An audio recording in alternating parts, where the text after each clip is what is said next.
Shift directions. A couple weeks ago, I had a chance to go on a bipartisan CODEL to Japan in my foreign affairs capacity, and clearly Japan is a geopolitical strategic ally of increasing importance. And we applaud the Kishida administration for really stepping up and understanding the new framework. They brought up in our meetings. Obviously they're not at Five Eyes, but Five Eyes plus one, et cetera. But as we started to talk about their cyber hygiene, the fact that, some of their own laws don't allow them to do security clearances, et cetera, we want to have this relationship. We want to co-develop products, and, what can we do as Congress, and then, working with the administration they're very aware of their vulnerabilities on cyber, but it seems like it's moving very slow, and I'd be curious. So, Congressman, I'd welcome to brief you and other members of the committee of what we're doing with Japan and other partners in the Pacific to, as you indicate, raise the bar for cybersecurity. I think this is instrumental to understanding where we need to go as both the intelligence community and select partners. We need to be able to share information with the great assurance that they can protect it. We need to be able to communicate them with the idea that what we're saying will not be monitored. These are all things, and I give the Japanese great credit. Over the past several years, they have done tremendous work. But we do need to focus on this very, very hard going forward. Director Haynes or anyone? Yeah, I'll just add to what General Nakasone said. I mean, this is an area of work that we have been engaged with Japan, with the Republic of Korea. We've actually have a trilat through which we work together on these kinds of issues. It's incredibly important, as you say, just to help all of us be better at cybersecurity, but then also to be able to work against, for example, North Korea, others that are engaging in activities that are attacking our systems. And all I would add, Congressman, is that, we share both the admiration for what Prime Minister Kishida and the Japanese leadership is doing now in terms of their national security, which is hugely important to our shared interests. And I think we also applaud the Japanese leadership for understanding what we've sometimes learned the hard way in the United States. It's not as if, we have a monopoly on wisdom on this, but the importance of improving cybersecurity as well. And as an agency, we're working with our partners. I was last in Tokyo in December, I guess, talking about these issues, to do as much as we can to be supportive as the committed allies that we are. Right, thank you. Now you go back. Mr. Kelly. Thank you, Mr. Chairman, and thank each of you for being here. And I want to start off, the men and women who do the work of the IC are amazing men and women, and they protect this nation on a daily basis. However, I will comment on some of the things that have happened. There's an erosion of trust in the American public that you are protecting us and protecting all of our constitutional and civil rights that are created through the Constitution, whether that is leaks at high levels to media sources, or to put a political viewpoint, which is not necessarily anybody at this table, whether that is resistance to oversight and using is currently under investigation. Just understanding we are not a normal congressperson. We are selected for this committee. We have had trust in place by us, by both sides of the aisle, to be able to keep and maintain the same secrets that you do. Whether it's not providing witnesses when we ask for them and saying, well, they may not want to be disclosed. We have subpoena power. If they don't want to disclose, we can subpoena them. It is important for us to be able to do our job as partners with you in that oversight. And that is what we want to do, not to throw daggers and rocks at you, but what we want to do is we are the people who are most charged with selling FISA renewal to the Congress and to the American people. And without proper oversight, we can't do that. As we used to say in the Army, 1-0 crap does away with 10 years of attaboys, okay? I mean, we cannot do that. So when one leak happens, if the public doesn't feel like we're addressing that appropriately, we have to do that. So I would just ask you, Director Haynes, what are we doing for you to help us rebuild the trust in the public that they have lost over years through, many times it predates you, but it doesn't matter when it happened. We've got to turn the perception back to that we trust the FBI, we trust the CIA, we trust the NSA. Absolutely. Thank you, Congressman. I think having the trust of the American people from, with respect to the intelligence community is absolutely fundamental, and it's critical to us doing our job for all of the reasons that you indicated, but also so that when we put out a warning, frankly, that the American people trust it enough to act on it or to be, subject to it. And so what we're doing is across the board, trying to ensure that we have appropriate oversight over the extraordinary powers that we have. In the context of 702, I think you've heard a little bit from Director Wray, but honestly, all of us have a lot to say on this subject.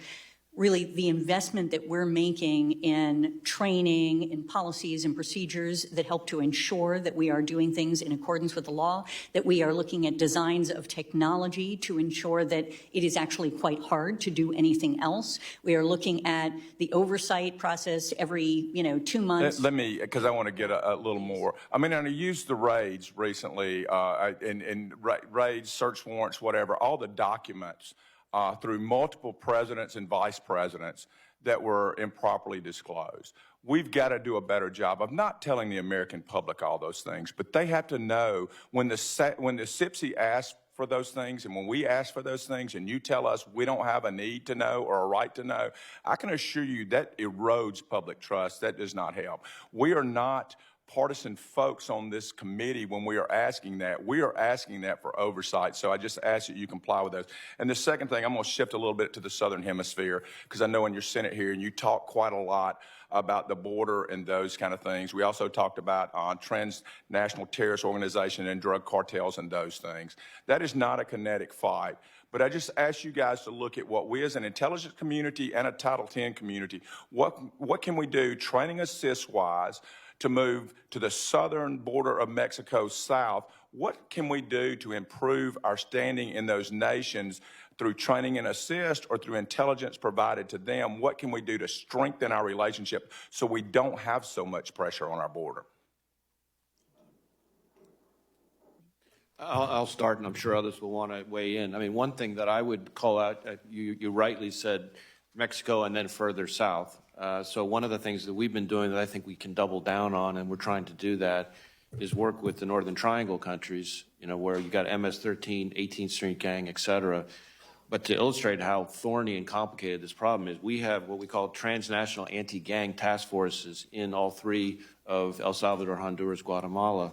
And in El Salvador recently, for example, working with them, we had a massive MS-13 takedown, which was great. On the one hand, you got all these people locked up in El Salvador before they got anywhere near the border. The problem is there's so many of them that the ones that didn't get caught immediately started fleeing, looking for someplace else to go, and guess where they wanted to come? They're heading straight for our border. So it illustrates why we can't just kind of play whack-a-mole. We have to try to have a comprehensive solution to this problem. And Mr. Chairman, I yield back. Great. I'm going to ask unanimous consent that we go to 4 minutes, not 3. We would, but 4 in order for us to be able to get done to make it to our 1 o'clock. Ms. Spainberger. All right. Thank you so much, Mr. Chairman, and thank you to everyone who's here. I proudly serve so many members of the intelligence community as their representative in Congress. And so on that note, I'd like to start with something that has impacted personnel. I'd like to begin Can we reset the clock, please? By saying that I appreciate the outreach that I have received from various agencies, knowing of my interest in this. And the conversation hopefully will continue in closed session. But in this unclassified document, I'd like to just ask for comments on the fact that it literally says what to me are somewhat contradictory statements in one paragraph, noting it is unlikely that a foreign actor, including Russia, is conducting a sustained worldwide campaign involving hundreds of incidents, it continues, related to anomalous health incidents. Further in the paragraph, it says the IC continues to actively investigate the AHI issue, focusing particularly on a subset of priority cases for which it has not ruled out any cause, including the possibility that one or more foreign actors were involved. There's a lot of consternation among those who have been impacted by AHI. I appreciate the work that you all are doing in making sure people are having their health needs met. But would anyone like to comment on what appears to be, by my reading, somewhat contradictory statements in one small paragraph? Okay, I'll start. No, thank you very much, Congresswoman. I think there is no question, while as the analysis that you're looking at indicates that that as a general matter, across the IC, most IC elements now have concluded that it is very unlikely that a foreign adversary is responsible for the reported AHIs. And there are different degrees of confidence associated with that. And then you have some that look at it as unlikely that a foreign adversary essentially have done this part. At the same time, and this is sort of where, our work continues, and there's no question that, that we see this as a continued priority for us, is that we are going to be and continue to be vigilant about looking for information that undercuts those assumptions, because we recognize there are gaps here. We are going to continue to focus on trying to understand essentially what it is that we can do to help the folks that have experienced these very real symptoms and these issues, and to figure out what's happening to each of them. And as we look at the experts panel that went through a process to look at different mechanisms that might in fact be causing different symptoms, issues, and so on, they had recommendations on research and development that would continue to go forward, and that is something that we are also pursuing. And any remaining questions that we have are things that we are looking to try to ensure that we're focused on being forward. So we're currently at a point, is it correct to say, where this is a point in time analysis and the door is very much open and the investigation very much continues, that there could be a reversal or not of new information that would cause a new assessment that might differ from what we've seen thus far? Yeah, I guess what I would say, Congressman, first, I have huge respect for your service at the agency as well and to the intelligence community. And I'd say several things. None of us are pretending that I think the thorough and rigorous work that was done reflected in the intelligence community assessment none of us are pretending that that's absolutely the final word in this. Good. We will sustain a dedicated unit of officers at CIA working with our partners in the intelligence community, not just to be alert to any new leads that could develop, but to follow them rigorously. We will also continue to focus with our partners on research and development efforts by our adversaries that could focus on directed energy mechanisms as well. The only things I would add is, first, from the day I began as director of CIA more than 2 years ago, I've tried hard to understand the significance of this issue. It's not an abstraction. It's about real people suffering, real health conditions and real pain in the service of their country. And so we made fundamental improvements in the level and access to care. They will not diminish. We remain committed to, supporting all of our workforce as well, and we'll continue to do that. Thank you. If I may pivot quickly, because I will want to continue the conversation related to this in closed session, related to fentanyl trafficking, which is impacting communities across the country, but certainly within Virginia. Can you update the committee on your efforts to combat cartels and the trafficking of fentanyl that we have seen to be so lethal within the United States?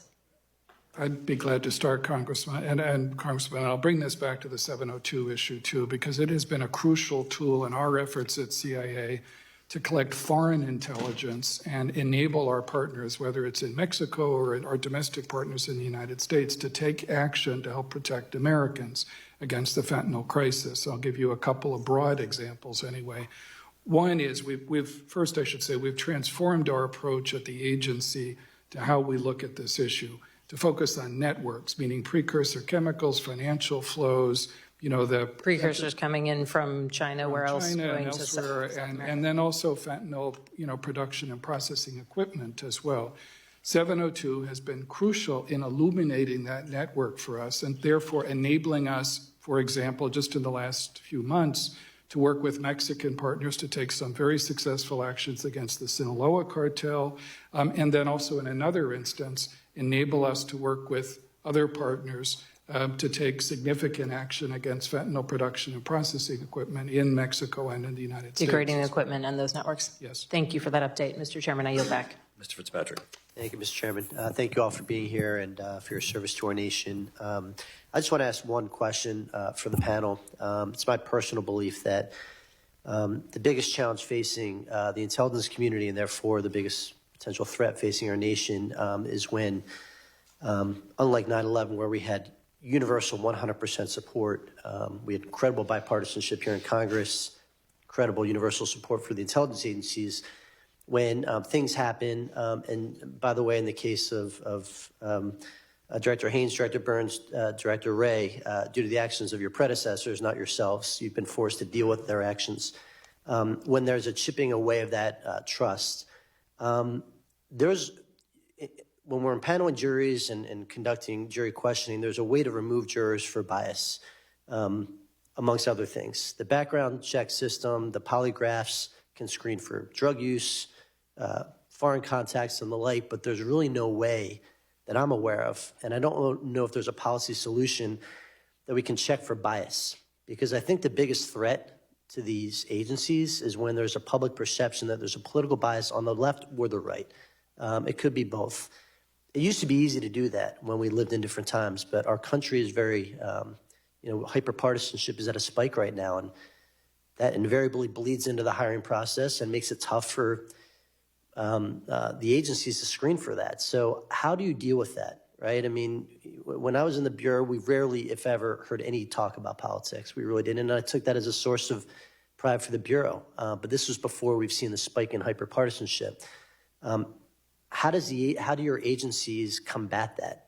Because it really is a risk, because it bleeds into the public not having faith, in some cases justified, in some cases not, of the actions of the various agencies.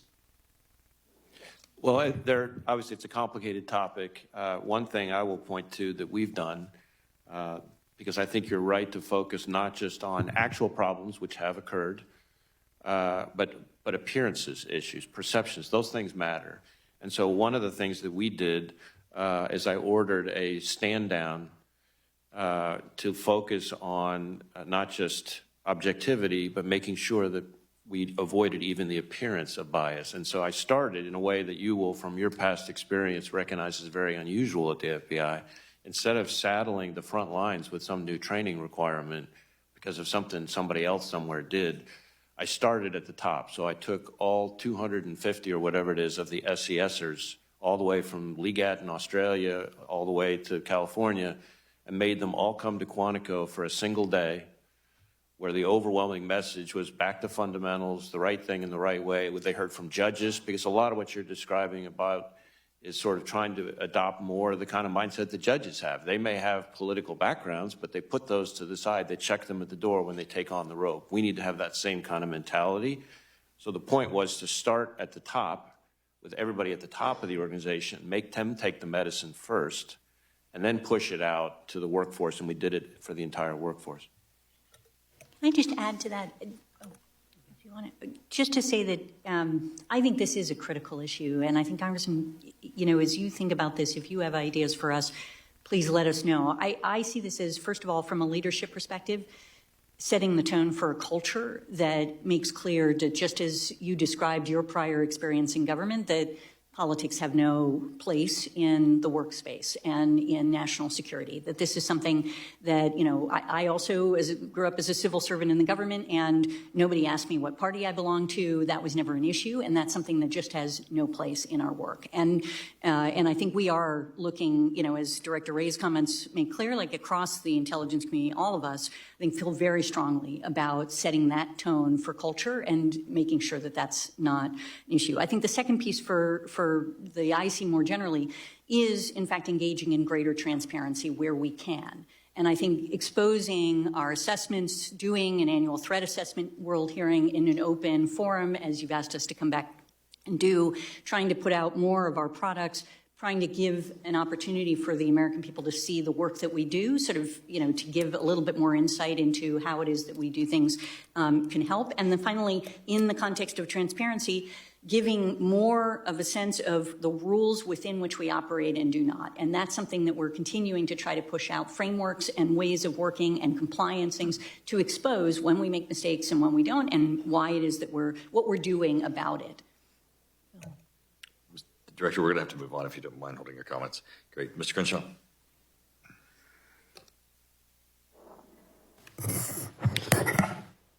Thank you, Chairman, and thank you all for being here. And look, I think you're all very serious security professionals, intelligence professionals, and I think that most of this report certainly reflects that.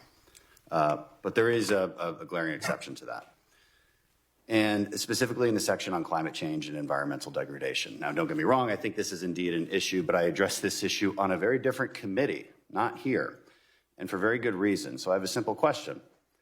What creates greater geopolitical instability? Is it the occasional severe weather event, or is it energy insecurity? In other words, the inability of nations to secure reliable and affordable sources of energy. Which one creates more global chaos and therefore represents a national security threat to the United States? Is it one or the other or both? I suppose I'll direct that question, I'm sorry, but to you, Director Haynes, because you mentioned it earlier. No, thank you, sir. One or the other or both, because I have a lot to say on this. I don't have a way of quantifying it for you, so I'm happy to try to take that for the record if that's useful. Okay. Let's assume you try to say both or one or the other, but the report only says one. The report only says one. But if it was both, then why wouldn't energy scarcity be mentioned as a global threat? Why isn't radical environmentalism mentioned as a global threat? The last few years have some pretty glaring examples, and I'm going to point them out in my limited time here. In Sri Lanka, radical environmentalist policies led to the collapse of farming outputs and the collapse of a government. The same thing is currently happening in the Netherlands, where their entire farming industry is under threat. In Pakistan, your report mentions some flooding, but says nothing of the hundreds of millions of people without power because of energy scarcity due to foolish green energy policies by the Europeans that have made natural gas so unaffordable in countries like Pakistan.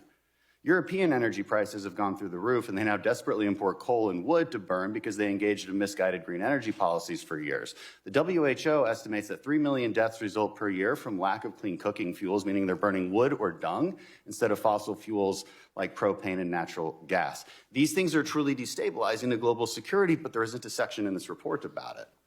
The report does say that it's weather events that are a national security threat and that tensions will rise as developing nations request reparations from developed nations. Of course, the assumption is that all weather events are due to climate change. That's not science, by the way. It's an assumption, and I wouldn't expect assumptions from senior intelligence professionals.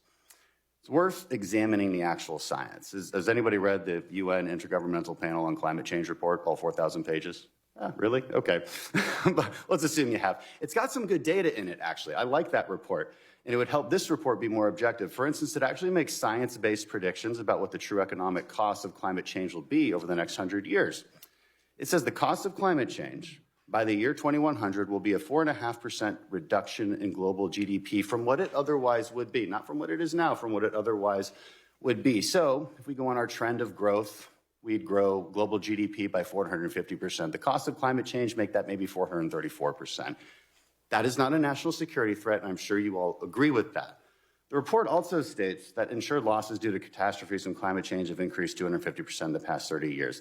That is a fact taken way out of context. It's misleading. And again, I wouldn't expect it from intelligence professionals because the obvious explanation is that there's more homes and more infrastructure built on coastal areas. The truth is, the facts are that the deaths from natural disasters have decreased 90% over the last 100 years. The truth is that the trend in accumulated cyclonic energy, a metric that captures frequency, duration, and intensity of global hurricane activity, shows no increasing in trends. In 2021, we had the fewest hurricanes since satellite tracking began 40 years ago. NOAA modeling shows that hurricanes making landfall will decrease 25% as the climate changes. The UN report, the science, that never says red alert, never says crisis, never says any of the stuff commonly used by climate alarmists. I'm running out of time, so I just want to summarize if the chairman will let me.